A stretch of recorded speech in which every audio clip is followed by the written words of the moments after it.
السلام عليكم ورحمة الله وبركاته. الحمد لله رب العالمين، والعاقبة للمتقين، والصلاة والسلام على أشرف الأنبياء والمرسلين. أما بعد، فأعوذ بالله من الشيطان الرجيم. بسم الله الرحمن الرحيم. يا أيها الذين آمنوا كتب عليكم الصيام كما كتب على الذين من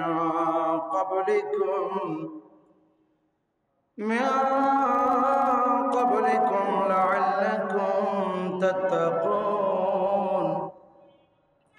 أياما معدودات، فمن كان منكم مريضا أو على سفر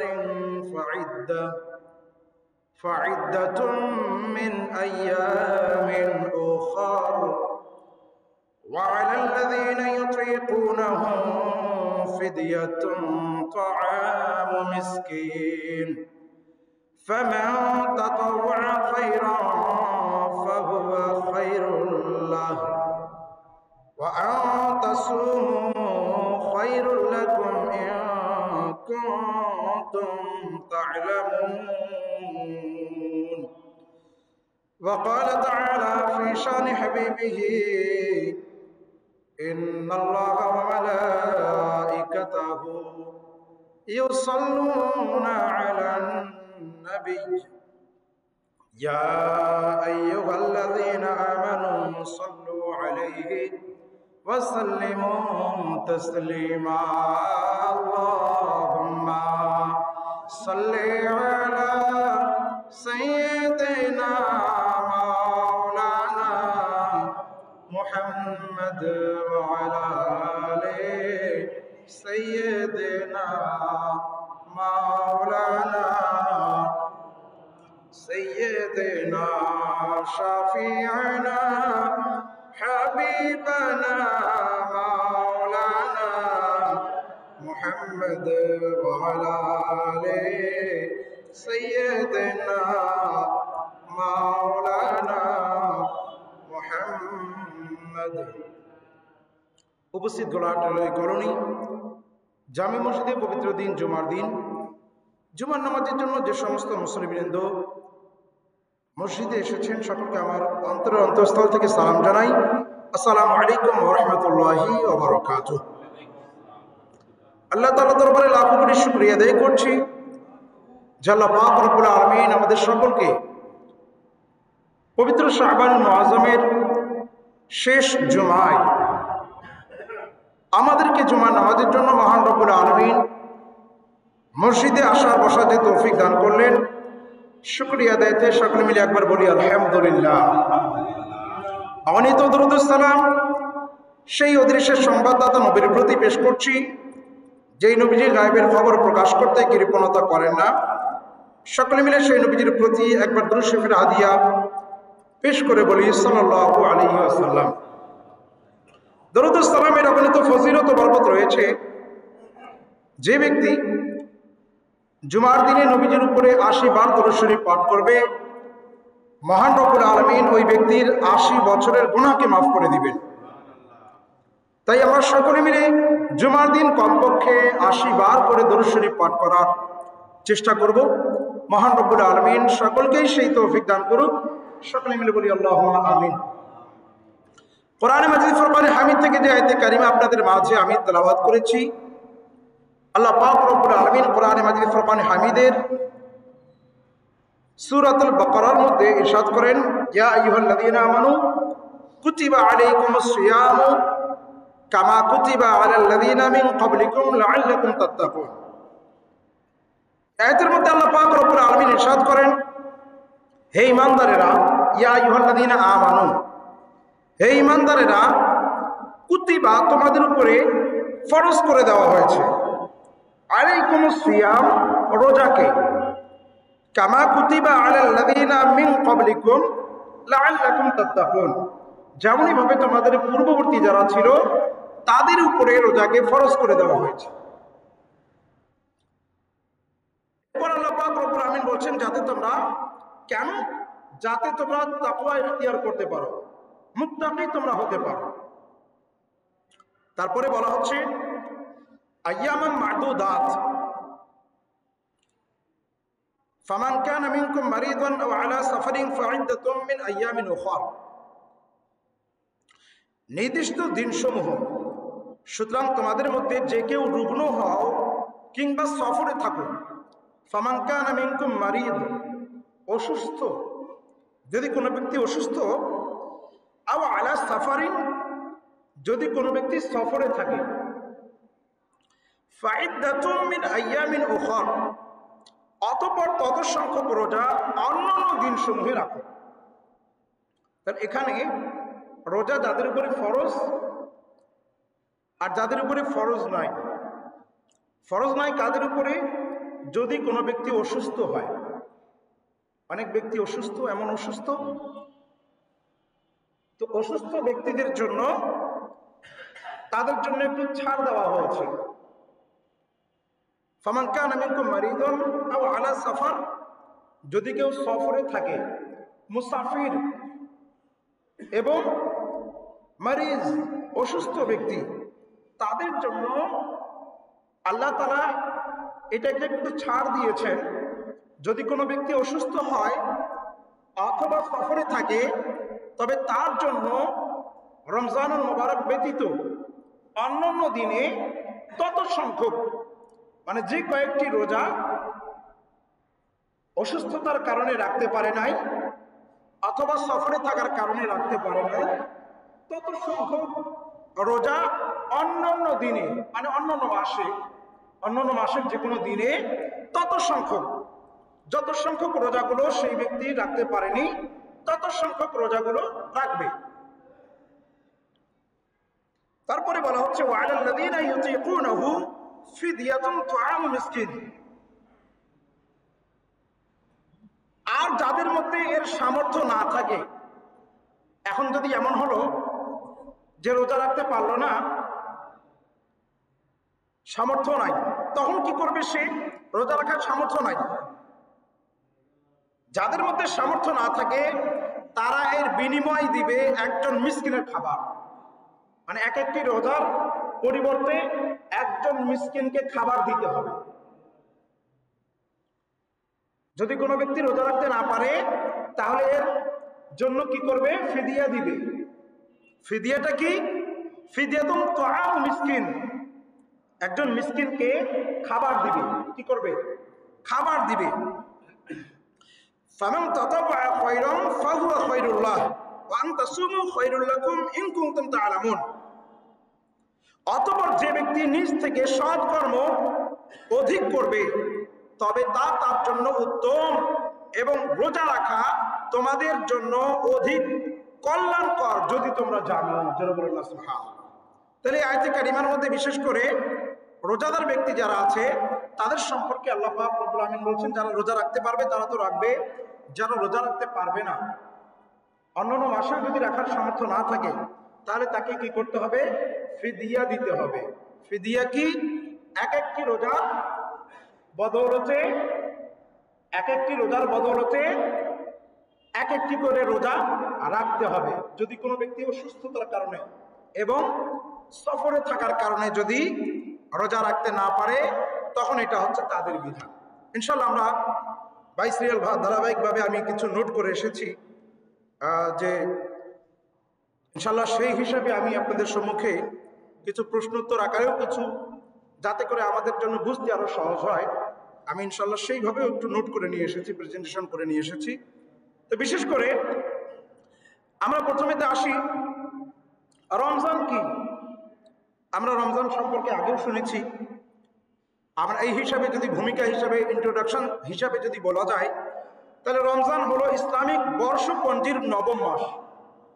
ইসলামী নববর্ষের যে 12টি মাস আছে, ইসলামী নববর্ষের 12 মাসের মধ্যে নবমতম যেই মাস সেটা হচ্ছে রমজান মাস। আমরা ইংরেজি 12 মাসের নাম জানি, তাই না? এরকম আরবিতেও 12টি মাস রয়েছে। মুহররম, সফর, রবিউল আউয়াল, রবিউল সানি, জুমাদুল উলা, জুমাদুল উখুর, রজব, শাবান, রমজান, শাওয়াল, জিলকাদ, জিলহজ। এটা হচ্ছে 12 মাস। ইসলামী নববর্ষের যে 12টি মাস, সেই মাসের মধ্যে নবমতম যেটা মাস সেটা হচ্ছে রমজান মাস।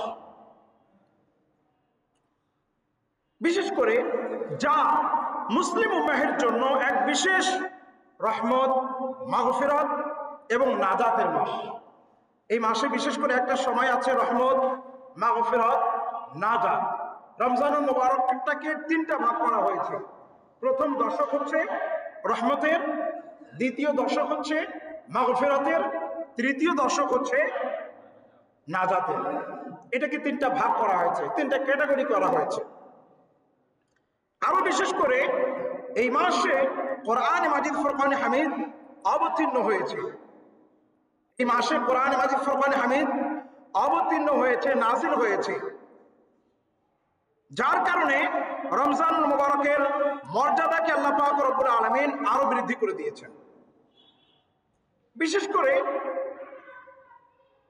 কোরআন মাজিদ, ফুরকান হামিদ এই রমজান মাসে নাজিল হয়েছে এবং মুসলমানদের উপরে রোজাকে ফরজ করা হয়েছে।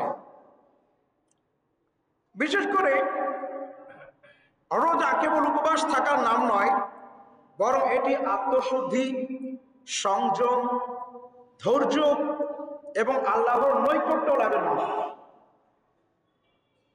রোজা মাস মানে এমনিতে অর্থ হিসাবে রোজা মানে হচ্ছে বিরত থাকা। কি থাকা? বিরত থাকা। শুধু বিরত থাকাই নয়, শুভ সাদিক থেকে সূর্য অস্তমিত হওয়া পর্যন্ত না খেয়ে থাকার শুধু নাম নয়, বরং রোজা এটা হচ্ছে একটা আত্মশুদ্ধির মাস, নিজেকে নেককার বানিয়ে নেওয়ার একটা মাস, সংযম, ধৈর্যের মাস। রোজা এটা হচ্ছে একটা ধৈর্যের মাস এবং বিশেষ করে আল্লাহ তাআলার নৈকট্য লাভের হচ্ছে মাস। আল্লাহ তাআলার নৈকট্য অর্জন করার হচ্ছে একটা মাস, এটা হচ্ছে রমজানুল মুবারক মাস। তো বিশেষ করে আমরা এখন আসি যে রমজান কি এবং এর গুরুত্ব কি। আমরা সহজ ভাষায় একটু আসি, রমজান কি এবং রমজানের গুরুত্ব কি।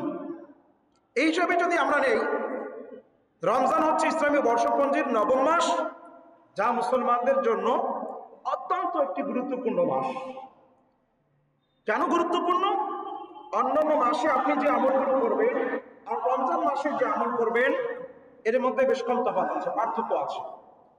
অন্যান্য মাসে আপনি যদি কোনো ফরজ কাজ করেন আর রমজান মাসে যদি আপনি একটা নফল কাজ করেন, এই নফলটাকে আল্লাহ তাআলা ফরজের সমতুল্য করে দিবেন। তাহলে রমজান মাসে যদি আপনি কোনো একটা নফল কাজ করেন, সেটাকে অন্য মাসে ফরজ আদায় করলে যে সব আল্লাহ তাআলা সেই সব আপনাকে দান করবেন। তাহলে এটার গুরুত্বটা একটা বেশি না, আলাদা না? অবশ্যই আসে। আর এই মাসে যদি কোনো ফরজ কাজ সমাধা করে, অন্য মাসে 70টি ফরজ কাজের সমতুল্য সব আল্লাহ তাআলা দান করবেন। তাহলে অতএব এই রমজান মাসটা এটা হচ্ছে একটা, এর গুরুত্বটা অপরিসীম, এর গুরুত্ব অনেক বেশি। তাই আমাদেরকে বিশেষ করে এই মাসটাকে খুবই গুরুত্ব সহকারে দেখা উচিত। আমরা কি করব? এটাকে খুবই গুরুত্ব সহকারে আমরা দেখব। এখন আসি,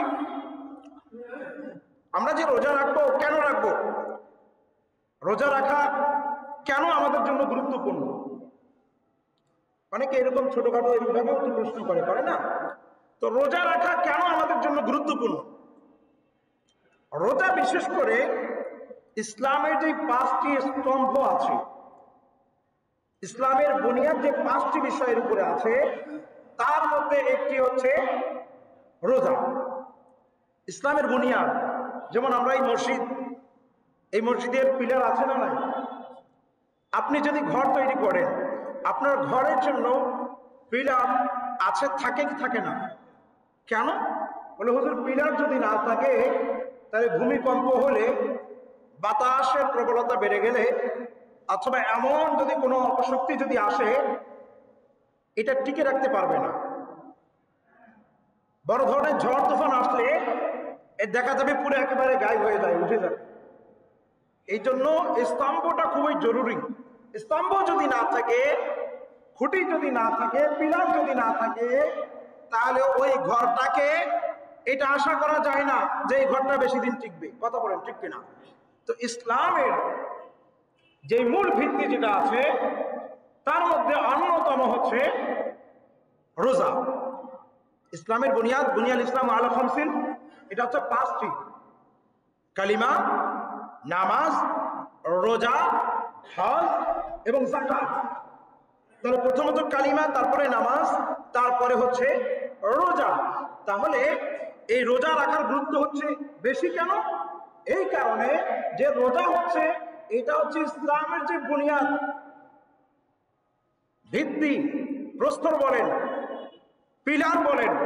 এই পিলারের মধ্যে 5টা পিলার রয়েছে ইসলামের বুনিয়াদ, তার মধ্যে অন্যতম হচ্ছে একটি রোজা। এই জন্য এর গুরুত্ব বেশি, যার কারণে আল্লাহ তাআলা বলে দিয়েছেন, ইয়া আইয়ুহাল্লাযীনা আমানু কুতিবা আলাইকুমুস সিয়ামু কামা কুতিবা আলাল্লাযীনা মিন ক্বাবলিকুম লাআল্লাকুম তাত্তাকুন। আল্লাহ পাক রব্বুল আলামিন বলে দিয়েছেন, হে ঈমানদারগণ, তোমাদের উপরে রোজাকে ফরজ করা হয়েছে যেমন ফরজ করা হয়েছিল তোমাদের পূর্ববর্তীদের উপর, যাতে তোমরা তাকওয়া অর্জন করতে পারো, খোদাভীরুতা নিয়ে আসতে পারো, আল্লাহ তাআলাকে ভয় করো। আল্লাহ তাআলার ভয় যাতে তোমাদের নিকটে হয়ে যায়, এই জন্য রোজাকে আল্লাহ তাআলা ফরজ করে দিয়েছেন। সূরা বাকারা আয়াত নম্বর 183। বিশেষ করে এখন আসি, রোজা রাখলে কি হবে? এর শারীরিক এবং আত্মিক উপকারিতা আছে না নাই? একজন ব্যক্তি যদি রোজা রাখে, তো রোজা রাখার কারণে তার শারীরিক কিছু উপকার আছে না নাই? তার আত্মিক ভিতরগত উপকার কিছু আছে না নাই? তো অবশ্যই আছে। রোজা রাখলে শারীরিক যেই সুস্থতা বা উপকার যেটা আছে, সেটা হচ্ছে রোজা শরীরকে ডিউক্লিফাই করে, ওজন নিয়ন্ত্রণে রাখে এবং পরিপাকতন্ত্রের বিশ্রাম দেয়। পরিপাকতন্ত্র পাকস্থলীকে বিশ্রাম দেয়। এই পাকস্থলী, এটা আপনি যত কম খাবেন তত আপনার পাকস্থলীটা ভালো থাকবে, ঠিক কিনা? তো রোজা রাখলে যখন আপনি কম খাবেন, তখন আপনার পাকস্থলী যেটা আছে, আপনার লিভার যেটা আছে, পাকস্থলীটা এটা রেস্ট পাবে। কি পাবে? রেস্ট পাবে। এর কারণে দেখা যায় আপনার ওজনটাও অনেকটা নিয়ন্ত্রণে আসবে, কন্ট্রোলে আসবে। রোজার আরো অনেক ফজিলত বরকত রয়েছে। বিশেষ করে যদি কোনো ব্যক্তির এমন অবস্থা হয় যেই ব্যক্তির শারীরিক চাহিদা খুবই বেশি, সে নিজেকে যদি কন্ট্রোল করতে না পারে, বিয়ে শাদীও করেনি, সে যদি নিজেকে কন্ট্রোল করতে চায়, তাহলে ওই ব্যক্তি যদি রোজা রাখা শুরু করে, রোজা রাখার কারণে তার শরীরটাও কন্ট্রোল হয়ে যাবে। রোজার আরো অনেকগুলো ফজিলত বরকত রয়েছে। বিশেষ করে তো এটা হচ্ছে কি শারীরিক উপকারিতা, এবং আত্মিক উপকারিতা কি, আধ্যাত্মিক উপকারিতা কি? আধ্যাত্মিক উপকারিতা হচ্ছে, এটি হচ্ছে ধৈর্য। এটা কি? দেখুন না, রমজান মুবারকে বান্দা যখন ইফতারকে সামনে রাখে, ইফতারকে সামনে রেখে বসে আছে, একদম বসে আছে, যতক্ষণ পর্যন্ত আল্লাহ তাআলার হুকুম হবে না, যতক্ষণ পর্যন্ত ইফতারের সময় হবে না, বান্দা শুধু ঘড়ি দেখতে থাকে, সময় দেখতে থাকে, কয়টা বাজে, কয়টা বাজে, সময় কত হলো, সময় কত হলো। কথা বলেন ঠিক কিনা? এই যে সময় এখনো হয় নাই, বান্দা অপেক্ষা করতেছে, ধৈর্য ধারণ করতেছে। এটা হচ্ছে আত্মিক উপকারিতা। এটা বান্দা ধৈর্য রাখতে পারে, বান্দা অপেক্ষার প্রহর গুনতে থাকে, বান্দা ধৈর্য ধারণ করতে পারে। তো ধৈর্য এবং কি আল্লাহ তাআলার কৃতজ্ঞতা প্রকাশ করে, যখন ওই সময়টা হয়ে যায়, যখন বান্দা যখন ইফতারকে সামনে রাখে, ইফতার যখন করা শুরু করে, যখন ইফতার খায়, ইফতার খেয়ে আল্লাহ তাআলার শুকরিয়া আদায় করে। আল্লাহ তুমি আমাকে ধৈর্য দিয়েছো, আল্লাহ তুমি আমাকে তৌফিক দিয়েছো, আল্লাহ আমি রোজা রাখতে পেরেছি, আল্লাহ তোমার দরবারে আমি কৃতজ্ঞতা প্রকাশ করছি। আল্লাহ তাআলার কাছে বান্দা কৃতজ্ঞতা প্রকাশ করে, কথা বলেন ঠিক কিনা? তাহলে আধ্যাত্মিক যে উপকারিতা, ধৈর্য বান্দার আসে, কৃতজ্ঞতা হয় এবং সংযম শেখায়, আল্লাহর নৈকট্য বৃদ্ধি করো, আল্লাহ তাআলার নৈকট্য অর্জন করার একটা মাধ্যম হয়। এটা হচ্ছে আধ্যাত্মিক যে ব্যাপারটা, সেটা হচ্ছে এটার উপকারিতা, কথা বলেন ঠিক কিনা? আধ্যাত্মিক যে উপকারিতা, আল্লাহ তাআলার সঙ্গে বান্দার একটা কানেকশন হয়ে যায়। বান্দা শুধু সব সময় আজানের অপেক্ষায় থাকে, কখন আজান হচ্ছে, জোহরের আজান হচ্ছে, তাড়াতাড়ি বের হয়ে আমাকে নামাজে যেতে হবে, কথা বলেন ঠিক কিনা? অন্যান্য মাসে যে হোক না কেন, আপনি রমজান মাসে খেয়াল করবেন, দেখবেন বান্দা শুধু সবাই কান পেতে থাকে, একটা কান তার থাকে কোথায়? মসজিদের দিকে, কথা বলেন ঠিক কিনা? মসজিদ থেকে কখন যে আল্লাহ তাআলা ধ্বনি, ওই আযানের মনোমুগ্ধকর ধ্বনি যখন কানে আসবে, এই ধ্বনিটা যদি কানে আসে, সঙ্গে সঙ্গে সে মসজিদের দিকে গমন করে। জোরে বলুন না সুবহানাল্লাহ। তাহলে বান্দা একটা আল্লাহ তাআলার সঙ্গে একটা আলাদা কানেকশন হয়ে যায়, আল্লাহ তাআলাকে পাওয়ার সিস্টেমে বান্দা চলে আসে, আল্লাহ তাআলাকে রাজি খুশি করতে চায়। বিশেষ করে এখন আসি রোজা, এটা কখন থেকে কখন থাকতে হয় এটা তো আমরা সবাই জানি। শুভ সাদিক থেকে নিয়ে সূর্য ডুবা পর্যন্ত, অস্তমিত হওয়া পর্যন্ত না খেয়ে থাকার নাম হচ্ছে রোজা। রোজা ভঙ্গের কারণগুলো কি কি? কি কি কারণে রোজা ভেঙে যায়? তো বিশেষ করে ইচ্ছাকৃতভাবে যদি কোনো ব্যক্তি খায়, কিভাবে? ইচ্ছাকৃতভাবে যদি কোনো ব্যক্তি খাবার খায়, তাহলে ওই ব্যক্তির রোজা ভেঙে যাবে। সহজ ভাষায়, ইচ্ছাকৃতভাবে যদি কোনো ব্যক্তি পান করে, অথবা ইচ্ছাকৃতভাবে যদি কোনো ব্যক্তি স্ত্রী সহবাস করে, তাহলে তার রোজা ভেঙে যাবে। ইচ্ছাকৃতভাবে পানাহার করা যাবে না, ইচ্ছাকৃতভাবে খাবার খাওয়া যাবে না, ইচ্ছাকৃতভাবে সহবাস করা যাবে না। যদি কোনো ব্যক্তি এই কাজগুলো করে, তাহলে তার রোজা ভঙ্গ হয়ে যাবে। এখন আসি রমজানুল মুবারকে, বিশেষ করে আমরা তারাবির নামাজ পড়ি, কথা বলেন ঠিক কিনা? কি পড়ি? তারাবির নামাজ পড়ি। তো তারাবির নামাজ এর গুরুত্ব আছে না নাই? তারাবির নামাজের গুরুত্ব কেন বেশি? তারাবির নামাজ রমজানের বিশেষ একটা সুন্নত নামাজ। কি নামাজ? সুন্নত নামাজ, বিশেষ একটা সুন্নত নামাজ। এই তারাবির নামাজ বিশেষ করে 20 রাকাত। কত রাকাত? 20 রাকাত। এই নামাজের মাধ্যমে কোরআনে পাক খতম করার একটা সুযোগ পাওয়া যায়। কি পাওয়া যায়? কোরআনে পাক, যে কোরআনে মাজিদ ফুরকানে হামিদ এই রমজান মাসে নাজিল হয়েছে, এই কোরআনে মাজিদ ফুরকানে হামিদ খতম করার, তারাবির মাধ্যমে খতম করার একটা সুযোগ পাওয়া যায়। এতে করে যারা মুসল্লি আছে, ইমাম সাহেবের পিছনে যখন ইক্তেদা করে, প্রত্যেক দিন 1.5 পারা করে অথবা 1 পারা করে, প্রথম 6 দিন 1.5 পারা করে, তারপরে 1 পারা করে, এভাবে 27 রমজানে কোরআনে মাজিদ ফুরকানে হামিদ সম্পূর্ণটাই খতম করার সৌভাগ্য অর্জন হয়। তাহলে যেই মাসে কোরআন অবতীর্ণ হয়েছে, সেই মাসে কোরআনে মাজিদ ফুরকানে হামিদ একটা খতম যদি না হয়, তাহলে এটা কেমন হয়? কথা বলেন ঠিক কিনা? তো এটা তারাবির নামাজের মাধ্যমে আমরা কোরআনে মাজিদ ফুরকানে হামিদ একটা খতম করার সৌভাগ্য আমাদের অর্জন হয়, ঠিক কিনা? এটাকে যদি আমরা 20 রাকাত করে যদি আমরা পড়ি, তবে আমাদের পক্ষে সহজ ভাষায় কোরআনে পাক 27 রমজানে খতম করা সম্ভব। কথা বলেন ঠিক কিনা? অন্যথায় দেখা যায় যদি কোনো ব্যক্তি এভাবে, অনেকে দেখা যায় 8 রাকাত পড়ে। কয় রাকাত? 8 রাকাত যদি আপনি এভাবে যদি পড়েন, তাহলে দেখা যায় এই হিসাবে কোরআন মাজিদ ফুরকানে হামিদ খতম করার সৌভাগ্য তাদের হয় না। তাহলে রমজান মাস যেই মাসে কোরআন মাজিদ ফুরকানে হামিদ নাজিল হয়েছে, বলুন তো সেই মাসে আমাদেরকে কমপক্ষে একটি বার হলেও কোরআনে পাক খতম করা আমাদের দরকার আছে না নাই? একটু বলেন না, দরকার আছে না নাই? প্রয়োজন আছে না নাই? অবশ্যই আছে। তো যদি আমরা নিজে পড়তে না পারি, কমপক্ষে ইমাম সাহেবের পিছনে যদি আমরা পড়ি, হাফেজ সাহেবদের পিছনে যদি আমরা পড়ি, তবু তো আমরা শুনে শুনেও এক খতম কোরআনে পাক করতে পারবো। কথা বলেন ঠিক কিনা? এই জন্য আমাদেরকে উচিত, তারাবির নামাজ যারা পড়বেন, কষ্ট তো করতেইছেন, আল্লাহকে তো রাজি খুশি করার জন্যই তো আপনারা এক কান সর্বদা খাড়া রাখেন, কখন আজান হচ্ছে, কখন আজানের ধ্বনি আপনার কানে আসে।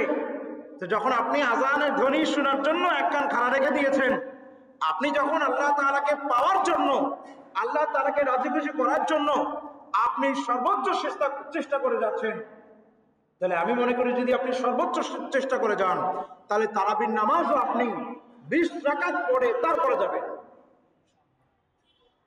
কথা বলেন ঠিক কিনা? তারাবির নামাজ কয় রাকাত পড়বো আমরা? 20 রাকাত পড়বো। কাল কিয়ামতের ময়দানে আল্লাহ পাক রব্বুল আলামিন যদি 20 রাকাতকে কবুল করেন, আর আমরা যদি 8 রাকাত পড়ে যদি বের হয়ে যাই, কথার কথা এক্সাম্পল, আল্লাহ তাআলা যদি বলেন 20 রাকাত যারা আছে তারা আছো, তাহলে বলেন 20 রাকাত ওয়ালা যারা, 20 রাকাত যারা পড়বে তাদেরকে তো আল্লাহ পাক রব্বুল আলামিন ক্ষমা করে দিবেন। 8 রাকাত যারা, তারা 20 রাকাত কোথায় থেকে মিলাবে? আপনারা কি আমার কথা বুঝতেছেন? হ্যাঁ, আরো তাদের দরকার কত রাকাত? 12 রাকাত। কত রাকাত দরকার? যারা 8 রাকাত পরে যদি বের হয় আর আল্লাহ যদি কবুল করে 20 রাকাত, তাদের আরো কত প্রয়োজন? 12 রাকাত প্রয়োজন। এই 12 রাকাত কোথায় থেকে নিয়ে আসবে? আপনারা কি কথা বুঝতেছেন? আর যদি 20 রাকাত পড়ে আল্লাহ যদি 8 রাকাতে গ্রহণ করে, সমস্ত প্রশ্নের উত্তর এভাবেই নিয়ে আসতেছি, তবু তো তাদের জন্য আরো এখনো মনে করেন 12 রাকাত প্লাস আছে। কথা বলেন ঠিক কিনা? তথেব আমরা রমজান মাস তো আমরা সবকিছু একটু আল্লাহ তাআলাকে রাজি খুশি করার জন্যই কাজ করে থাকি, তাই না? তথেব 20 রাকাত তারাবি আমরা পড়বো। কথা বলেন ঠিক কিনা? বলেন ইনশাআল্লাহ। আমরা সবাই 20 রাকাত তারাবি নামাজেই পড়বো। 20 রাকাত পড়লে একটা আমাদের জন্য খুবই ভালো হবে, আমরা কোরআনে পাক কমপক্ষে শুনে শুনে হলেও এক খতম আরো করতে পারবো, শুনতে পারবো। কথা বলেন ঠিক কিনা? বিশেষ করে এই রমজানুল মুবারকে একটি রাত আছে, যে রাতকে বলা হয় লাইলাতুল কদর। লাইলাতুল কদর, লাইলাতুল কদর এটা কি? এটা কখন হয়? লাইলাতুল কদর হলো রমজানুল মুবারকের শেষ দশকের বিজোড় রাতগুলোর মধ্যে একটি। শেষ দশকে বিজোড় রাতগুলোর মধ্যে এই লাইলাতুল কদর পাওয়া যায়। তো বিশেষ করে যদি সম্ভব হয় শেষ দশকের রজনীতে ইবাদত বন্দেগী বেশি পরিমাণে করার চেষ্টা করব আমরা। আর বিশেষ করে আমাদের 27শে রমজান, এটাকে আমাদের লাইলাতুল কদর বলা হয়। এর পিছনে অনেক কারণ রয়েছে, যাই হোক সেদিকে আমি যেতে চাচ্ছি না, সময় যেহেতু সংক্ষিপ্ত। বিশেষ করে শবে কদরের রজনীর ফজিলত কি, এটার ব্যাপারে বলা হয়েছে লাইলাতুল কদরি খায়রুম মিন আলফি শাহর। এটি হচ্ছে 1000 মাসের চেয়েও উত্তম। 1000 মাসের চেয়েও উত্তম। বিশেষ করে রমজান মুবারকের শেষ দশকের আরো বিশেষ কিছু আমল রয়েছে, যেমন ইতিকাফ করা। কি করা? ইতিকাফ।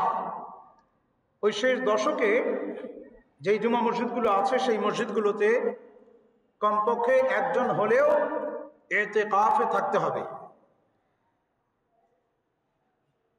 সেই ইতিকাফে বসা, বিশেষ করে বেশি বেশি পরিমাণে দোয়া করা, প্রার্থনা করা, কোরআনে পাকের তেলাওয়াত করা, দান সাদকা করা।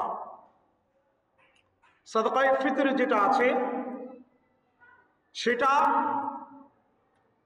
যদিও বা ঈদের দিনে নামাজের পূর্বে দেওয়ার নিয়ম, যদি কোনো ব্যক্তি রমজানুল মুবারকেও প্রদান করে দিয়ে দেয় তবু সেটা আদায় হয়ে যাবে।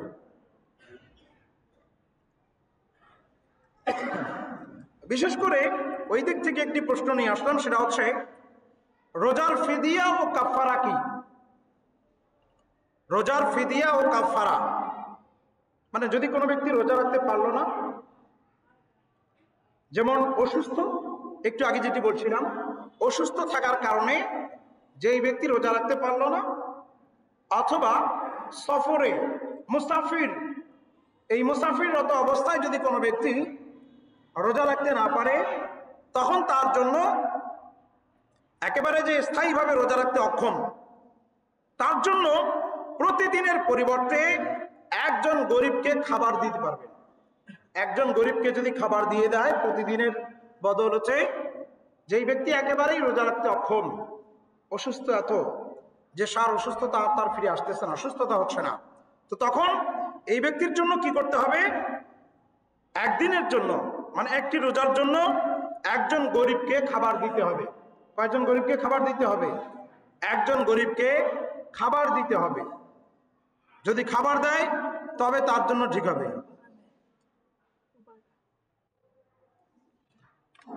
যদি একজনের জন্য একদিনের খাবার যদি দিয়ে দেন, একজন গরিবকে যদি খাবার দিতে পারে, তবে তার জন্য সেটা যথেষ্ট হবে। আর যদি তা যদি না হয় তাহলে হবে না। কাফারা কি? কাফারা হচ্ছে ইচ্ছাকৃতভাবে যদি কোনো ব্যক্তি রোজা ভাঙে, ইচ্ছাকৃতভাবে রোজা ছিল, রোজা থাকার কারণে সে ইচ্ছাকৃতভাবে বলতেছে না আমি আর রোজা রাখবো না, আমি রোজা ভাঙিয়ে ফেলবো। তো ইচ্ছাকৃতভাবে যদি কোনো ব্যক্তি রোজা ভেঙে ফেলে, তাহলে 60 দিন একটানা রোজা রাখতে হয়। 60 দিন একেবারে মনে করেন 2 মাস এইরকম রোজা তাকে রাখতে হবে। আর যদি না পারে তাহলে তাকে 60 জন গরিবকে খাওয়াতে হবে। কতজন? 60 জন গরিবকে খাওয়াতে হবে। তো যাই হোক, বিশেষ করে আমরা রমজানুল মুবারক সম্পর্কে অনেক আলোচনা আমরা শ্রবণ করলাম। বিশেষ করে রমজানুল মুবারক যেহেতু হয়তো আজকে তো শাবানুল মুআজ্জমের শেষ জুমা, এখন যে জুমা আমরা পাবো সেটা হচ্ছে রমজানুল মুবারকের জুমা আমরা পাবো। তো যাই হোক, এখন থেকে আমরা রমজানুল মুবারকের প্রস্তুতি গ্রহণ করি। যদি আমরা পারি, রোজাদার ব্যক্তি যারা আছে, যারা রোজা রাখে, যদি সামর্থ্য কারো থাকে, তাহলে তাদেরকে, রোজাদার ব্যক্তিকে যদি পারেন আপনি ইফতার করাবেন। আপনার যদি সামর্থ্য থাকে, পেট ভরে থাকে ইফতার করানোর, তবে তার তো সব আপনি পাবেনই পাবেন। আর যদি আপনার ওইরকম সামর্থ্য না থাকে, আপনি যদি তাকে 1 গ্লাস পানি দ্বারাও যদি তার রোজা ভাঙ্গান, তাহলে আল্লাহ তাআলা আপনাকে হাউজে কাউসার থেকে পানি পান করাবেন। রমজান মুবারকের প্রথম 10 দিন রহমতের 10 দিন, দ্বিতীয় 10 দিন মাগফিরাতের 10 দিন, তৃতীয় 10 দিন নাজাতের 10 দিন। তো বিশেষ করে রমজান মুবারক মাস আসতেছে, আমাদেরকে উচিত রমজানুল মুবারকের কদর করা, রমজানুল মুবারকে পাকাপুক্তভাবে আমাদেরকে নিয়ত করে নেওয়া যে না আল্লাহ, আমি রমজানুল মুবারকের রোজা আমি রাখতে চাই, আমি রমজানুল মুবারকের রোজা রাখবই রাখবো। আপনি পাকাপুক্ত করে নিয়ত করে নেন না, আল্লাহ তাআলা আপনাকে শক্তি দান করবেন। শক্তি দিনেওয়ালা মালিককে। কথা বলেন, কথা বলেন। আরে আমাদের তো কিছুই নাই, কিছু আছে। আল্লাহ তাআলা যদি চায় তাহলে আমাদেরকে শক্তি দিতে পারেন কি পারেন না? বাস আমাদেরকে শুধু তাওয়াক্কুল করতে হবে। কি করতে হবে? আল্লাহ তাআলার উপরে ভরসা করতে হবে। আল্লাহ তোমার উপরে আমি ভরসা করলাম, আল্লাহ তুমি আমাকে কবুল করো, আল্লাহ আমি রোজা রাখার নিয়ত করে নিলাম, যা হয় হোক আমি রোজা রাখবো। আপনি নিয়ত করেন, দেখবেন, আপনি দেখবেন যে আল্লাহ তাআলা আপনাকে আপনার প্রতি রহমত বরকত অবতীর্ণ করবেন। আল্লাহ তাআলা আপনাকে ধৈর্য ধারণ করার ক্ষমতা দিবেন। দেখুন না, গ্রামে গঞ্জে অনেক ব্যক্তি যারা কাজ করে, কি করে, যারা কাজকর্ম করে, তারপরও তারা কি করে? আল্লাহ তাআলার উপরে তাওয়াক্কুল করে, না আমি রমজান মাসের রোজা আমি ভাঙবো না, যতই কষ্ট হোক না কেন আমি রোজা রাখবই রাখবো। এরকম পাকাপুক্ত করে নিয়ত করে নেয়। এই নিয়ত করার কারণে আল্লাহ পাক রব্বুল আমিন তাকে সামর্থ্য দিয়ে দেন, শক্তি দিয়ে দেন। যত সে কাজ করে না কেন কাজ করার পরেও তারপরে তাকে ক্লান্তি লাগে না, ঠিক কিনা? রমজান মাসে বিশেষ করে আমরা জিকির আজকার যখন আপনি করবেন, আপনি যখন কোরআনে পাকের বেশি পরিমাণে তেলাওয়াত করবেন, এই তেলাওয়াতের কারণে তাসবিহে ফাতিমা সুবহানাল্লাহ 33 বার, আলহামদুলিল্লাহ 33 বার, আল্লাহু আকবার 34 বার, এটা যদি আপনি বেশি পরিমাণে পাঠ করতে থাকেন, আপনাকে কোনো প্রকার ক্লান্তি লাগবে না। মা বোনেরা যারা কাজ করে তাদের জন্য তাসবিহে ফাতিমা, তারা যদি এটা পাঠ করে তো তাদেরকে রোজা লাগবে না, আসানের সহিত তাদের রোজা হয়ে যাবে, কেটে যাবে। তো যাই হোক, রমজান সম্পর্কে আমরা অনেক কিছু জানলাম, শ্রবণ করলাম। আল্লাহ তাআলা আমাদের সবাইকে যা কিছু শুনলাম বোঝার আমল করার তৌফিক দান করুক। বিশেষ করে একটি মাসআলা, নামাজ সংক্রান্ত একটি মাসআলা প্রত্যেক জুমাতে যেহেতু আমরা বলে থাকি, তো বিশেষ করে আমরা নামাজের সময় ইমাম সাহেবের পিছনে প্রত্যেকটি কাজ আমরা করব। ইমাম সাহেবের পিছনেই প্রত্যেকটি কাজ আমাদেরকে করতে হবে, কোনো কাজ আমাদেরকে আগে থেকে করা যাবে না। যদি আমরা আগে থেকে করি তাহলে কিন্তু আমাদের নামাজ শুরুই হলো না। তাহলে এই বিষয়টা আমাদেরকে বিশেষ করে খেয়াল রাখতে হবে। প্রত্যেকটি কাজ আমাদেরকে ইমামের পিছনেই আমাদেরকে করতে হবে। আজকে যেই মাসআলাটি আমি আপনাদের সম্মুখে বলবো সেটা হচ্ছে, আমরা যখন রুকুতে যাই, কোথায় যাই? রুকুতে যাই, রুকুর মধ্যে আমরা তাসবিহ পড়ে থাকি সুবহান রাব্বিয়াল আযীম, সুবহান রাব্বিয়াল আযীম, সুবহান রাব্বিয়াল আযীম, আমরা এটা পড়ে থাকি। এখানে বিশেষ করে মাখরাজগত মানে হরফগুলোকে যেখান থেকে উচ্চারণ করতে হয়, এটা একটা নিয়ম আছে। আরবি হরফের উচ্চারণের স্থানকে মাখরাজ বলে। সুবহান রাব্বিয়াল আযীম, এখানে আযীম জ দিয়ে আছে, আর জটাকে নরম করে পড়তে হয়, আর জিম এটা শক্ত করে পড়তে হয়, আজিম, আজিম। তো আজিম মানে হচ্ছে বোবা, আর আযীম মানে হচ্ছে সম্মানিত। তো বিশেষ করে আমরা যখন রুকুতে তাসবিহ যখন করব, তখন যদি আমাদের এরকম হয়ে যায় সুবহান রাব্বিয়াল আযীম, সুবহান রাব্বিয়াল আযীম, সুবহান রাব্বিয়াল আযীম, আমাদের জয়ের পরিবর্তে যদি জিম উচ্চারণ হয়, তখন এখানে অর্থ পরিবর্তন হয়ে যাবে। যেখানে আল্লাহ তাআলার পাক ও পবিত্রতা আপনি ঘোষণা করছেন, আল্লাহ তাআলার মহত্ব প্রকাশ করছেন, সেখানে এর অর্থ যদি আপনি বলেন আজিম, জিম দিয়ে যদি পড়েন, তখন অর্থ দাঁড়াবে আল্লাহ তাআলা বোবা। নাউজুবিল্লাহ। আজিম মানে হচ্ছে কি? বোবা। তাহলে এটা হচ্ছে আল্লাহ তাআলার শানের খেলাফ। কিসের খেলাফ? অতএব যদি কোনো ব্যক্তি মাখরাজ সহিত শুদ্ধ যদি তার থাকে, তাহলে সে করবে সুবহান রাব্বিয়াল আযীম, সুবহান রাব্বিয়াল আযীম, সুবহান রাব্বিয়াল আযীম, জটাকে নরম করে পড়বে। যদি কেউ এটা পারে তো আলহামদুলিল্লাহ। যদি কোনো ব্যক্তি এটা না পারে, এমন ব্যক্তি আছে যে সুবহান রাব্বিয়াল আযীম জ না হয়ে হচ্ছে আজিম, আজিম, আজিম, জিম হয়ে যাচ্ছে, তখন ওই ব্যক্তির জন্য করণীয়, সেই ব্যক্তি যদি চায় সুবহান রাব্বিয়াল আযীম এর পরিবর্তে পড়বে সুবহান রাব্বিয়াল কারীম, সুবহান রাব্বিয়াল কারীম। কারীম মানে হচ্ছে সম্মানিত, আযীম মানে হচ্ছে সম্মানিত, কিন্তু আজিম মানে হচ্ছে বোবা। তাতে বাহারি শরীয়তের মাসআলার মধ্যে এটি লিপিবদ্ধ আছে যে যদি কোনো ব্যক্তি সুবহান রাব্বিয়াল আযীম বলতে যদি না পারে, যদি কার উচ্চারণ না হয়, তাহলে সেই ব্যক্তি এর পরিবর্তে সুবহান রাব্বিয়াল কারীম যেন বলে। তাহলে আমরা এটা শুনলাম আজকের মাসআলা। যদি কোনো ব্যক্তি এভাবে যদি করতে না পারে, তাহলে সে ব্যক্তি কি করবে? সুবহান রাব্বিয়াল আযীম এর পরিবর্তে